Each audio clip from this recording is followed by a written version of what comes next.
Hello everybody and welcome back. Before we get started, I just want to apologize in advance for any construction noise you hear. We have some people in our backyard working on our pool, so if you hear anything, that's what it is. Okay, so today I want to talk about my experience doing the Autoimmune Protocol diet or the AIP diet. Now I'm still in the mix of doing the diet. I've been doing it since the beginning of May, and I'm in a phase where I'm still reintroducing foods, so it's not really over yet, but I want to explain my experience so far because I've definitely come a long way. Before I get into the details of it, I want to paint you a picture of what I was like before I started this diet. Now, as I mentioned in my last video, I got diagnosed of August of 2017. So my diagnosis is still pretty new, and pretty much this entire time leading up to now, I really haven't felt like myself. And especially the last few months, it's been really bad. I just started feeling better probably about 3 weeks ago. But I felt so bad that I could hardly even go to my own college graduation party. Even at my graduation, I was just waiting for it to be over because I felt so terrible. I had such extreme fatigue where I couldn't get out of bed. I was in so much pain because of my knees and my muscles. I could not exercise at all because it was too painful, and I just didn't have the motivation, and I was just too freaking tired. As I said before, I basically felt like a zombie. I did not feel like myself whatsoever. Also, side note again, today's a very noisy day. My brother is practicing his saxophone, so you might hear that too. But yeah, I mean, I can't even tell you all the symptoms I was having because there were so many. I had all these cognitive issues, my body hurt all the time, I felt so tired, it was so hard to speak, I just did not feel like myself at all. And I missed out on so many things my last semester of college just because I didn't feel well enough.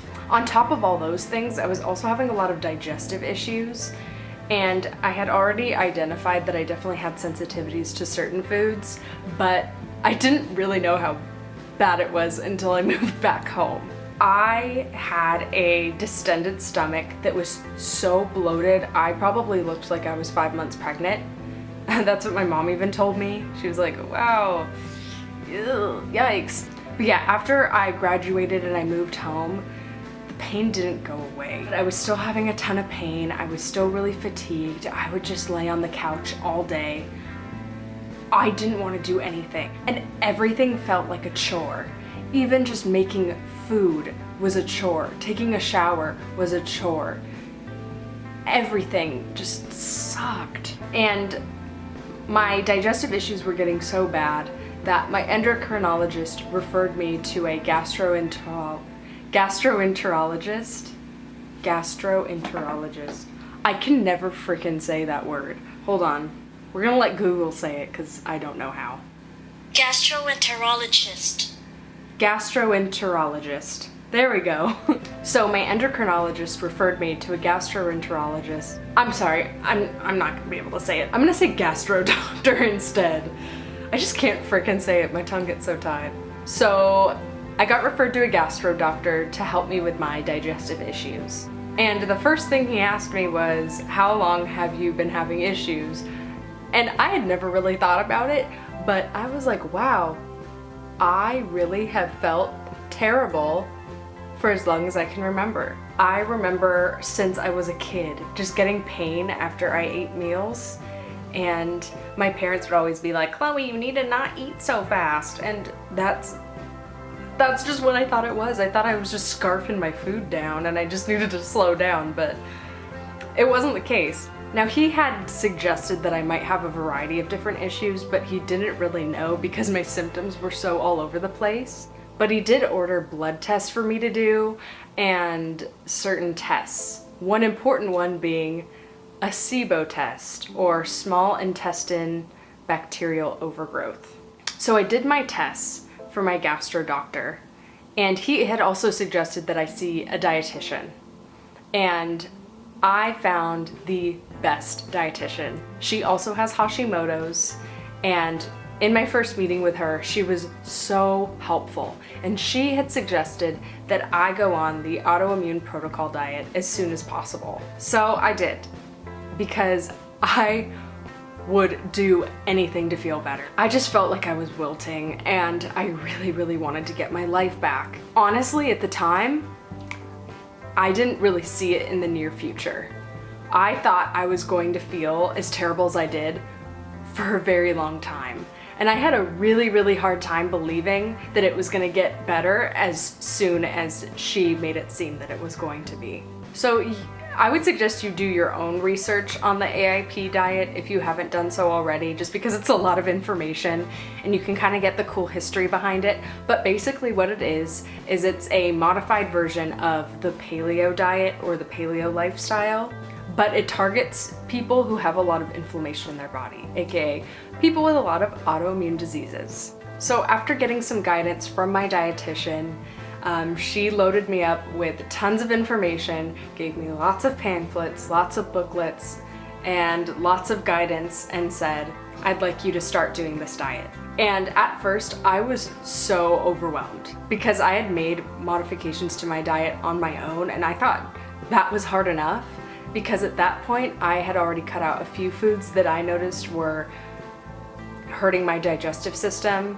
like grains, corn, bell peppers, really random things. And then also soy and gluten and dairy, because those were giving me hormonal imbalances. So pretty much at a first glance, I saw this certain sheet of paper and it said what not to eat on the AIP diet.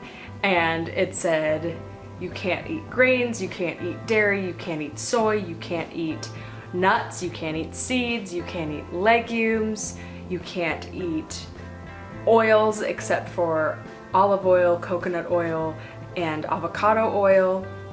You can't have alcohol, you can't have nightshade vegetables and nightshade spices, you can't have tons of things. Just, it was a lot. No eggs, so much at once, and I was like, oh, okay. I did not know what to do with myself. So I got started as soon as possible, and I started my Pinterest board with all my recipes for my new diet that I was going to do, and I was on my way. Now, after I started the AIP diet, I also was in the midst of getting tested for all these gastro things, and I had my SIBO test when I started the AIP diet. And I took the SIBO test, and as you'd probably already guessed, I had SIBO.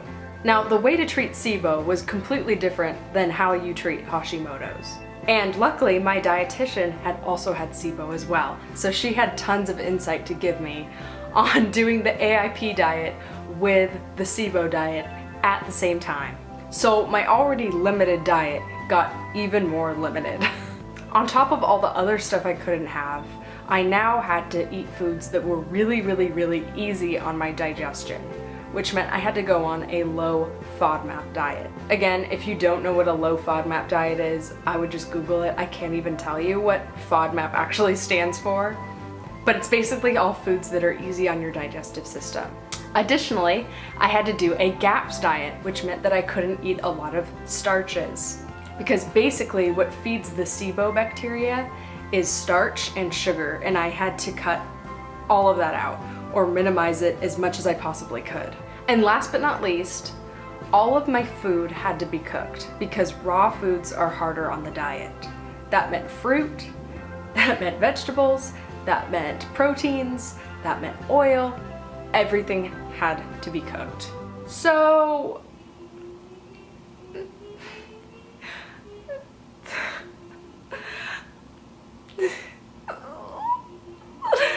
I was lost. I was absolutely lost. I basically now had a full-time job of just focusing on my diet. And I had to go on these antibiotics for my SIBO that just took all the life out of me. They made me so sick.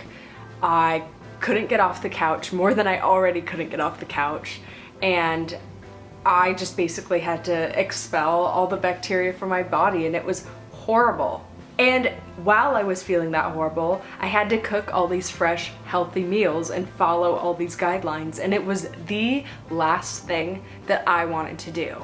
I just wanted to open up a can of Campbell's chicken noodle soup, put it in a bowl, heat it up, and eat that. But I couldn't do that because I had to make, protein and vegetables all the way cooked through, and only certain vegetables and only certain oils for every single meal. I can't tell you, I think after I found out all that information at once and I got my new updated,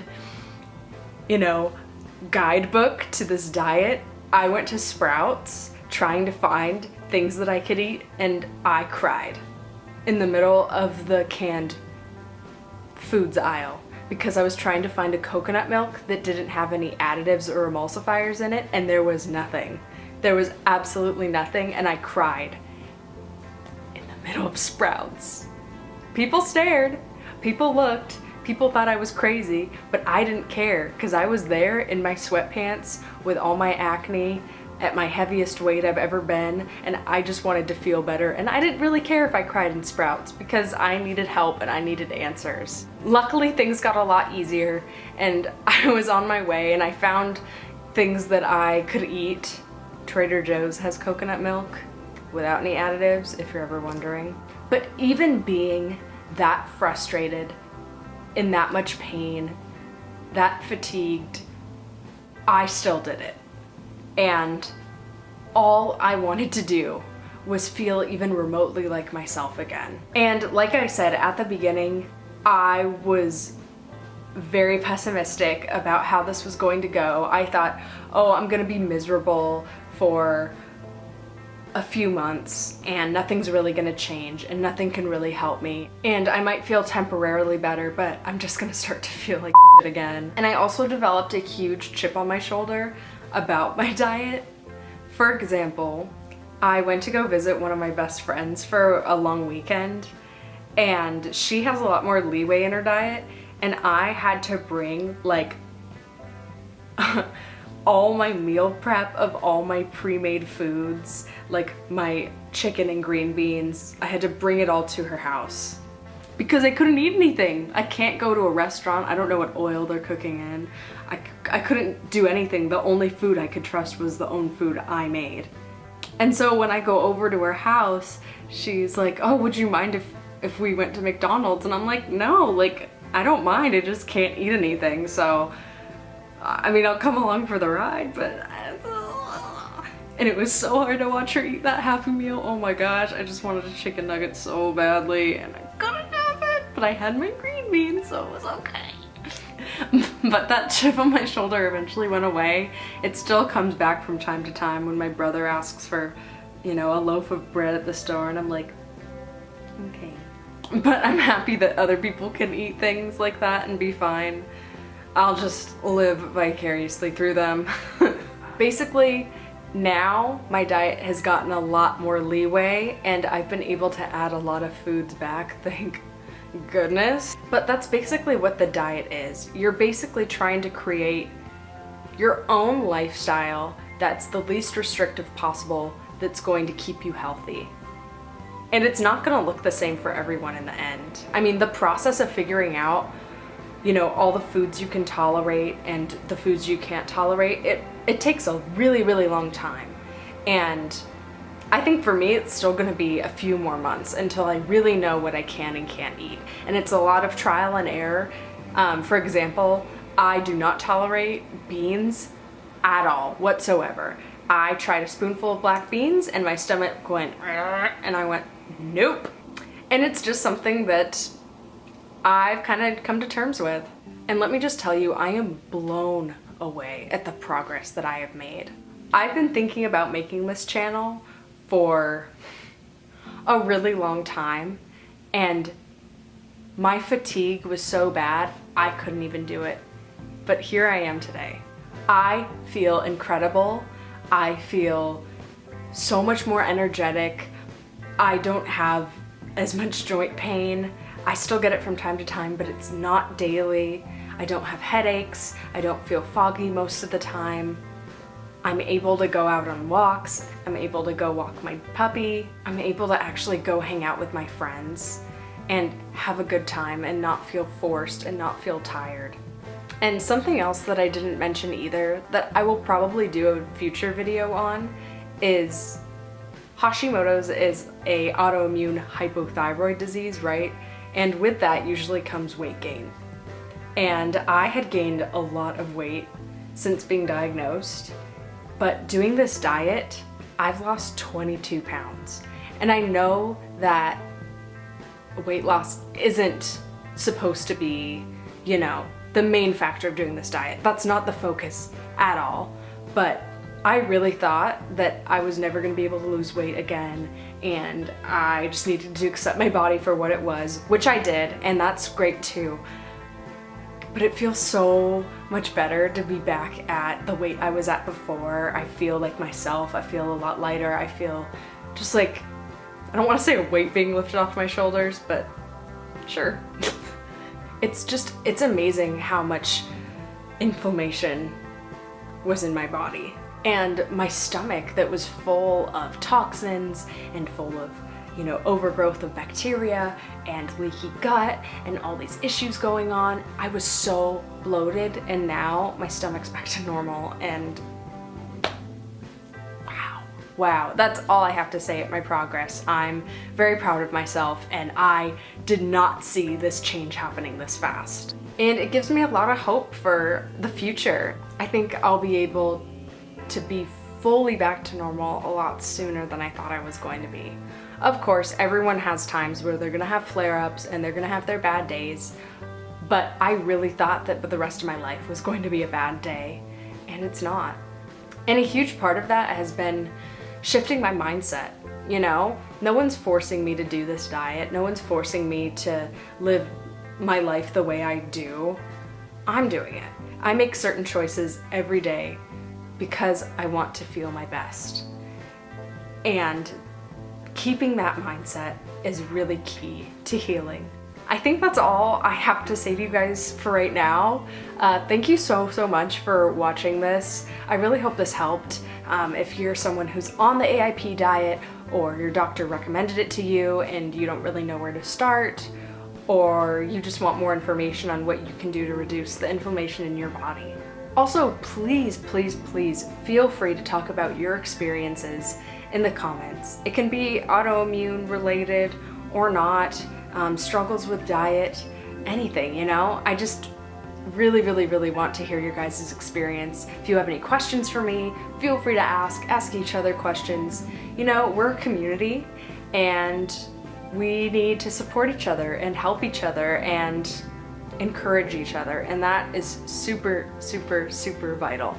I hope you guys have a wonderful day, and I will see you next time.